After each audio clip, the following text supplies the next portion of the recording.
In total, we have approximately 12 lakh agents. These agents are spread in rural areas also. They are not only spreading the awareness of insurance, but also helping the policyholder giving post services also wherever the insurance policy is taken by the policyholders.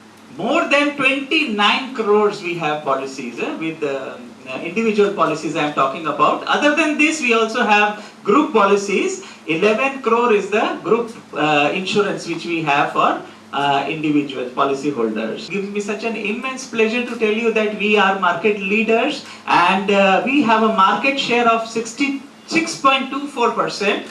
Recently, this was published in various newspapers on 16th of July. The national insurer LIC follows the Tata to occupy the second slot in the category of most valued brand. So this is again one more feather in the cap of LIC.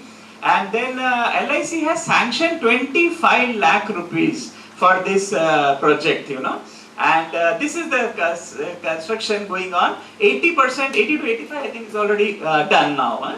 So this is what we are doing, See, what happens is we have a Golden Jubilee Fund LIC has, because this fund is specifically LIC has kept for these kind of activities, social services where it can go give provide benefit to society in general.